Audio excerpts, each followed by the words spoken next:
Well, thanks for joining us. While there is still no containment on either of the Brimson complex wildfires, last night's rain did bring a bit of relief. Yeah, however, authorities tell us the weather today has grounded all military and firefighting aircrafts from dropping water on the fires.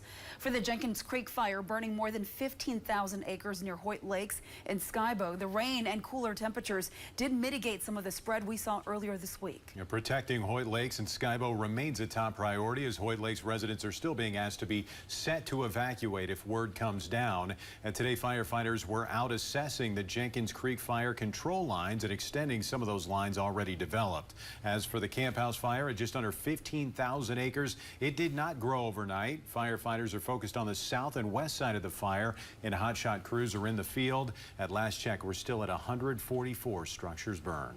Local, state, and federal lawmakers all gathered in northeastern Minnesota today to assess some of the destruction caused by the Camp House fire raging in Brimson. Northern News Now's Madison Green joined the lawmakers to survey that damage. Madison? This is just some of the damage from the Camp House fire in Brimson, Minnesota.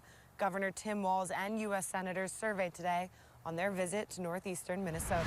South end of the Camp House fire. Federal, state, and local lawmakers visited northeastern Minnesota Friday to be debriefed on the management of the historic wildfires. Tina and I have both spoken with the head of the USDA, which runs a lot of this. Brooke Rawlings is secretary, and she has pledged to help in any way. And I put her in touch with the sheriff when he needed aerial maps, and they appeared to send them personally. On top of the federal support that Democratic Senators Tina Smith and Amy Klobuchar have pledged to the crisis. Thank you. Democratic Governor Tim Walz says the state plans to use its Disaster Contingency Account. And that account sets at $50 million a year to help for flooding, tornadoes, incidents like this. So just to reassure folks on this, it's hard, and we certainly know that it's going to be traumatic over the coming months, but the commitment to rebuilding is there. Republican Congressman Pete Stauber also surveyed the damage on the southeastern fringe of Brimson, also confident the state will receive federal funds.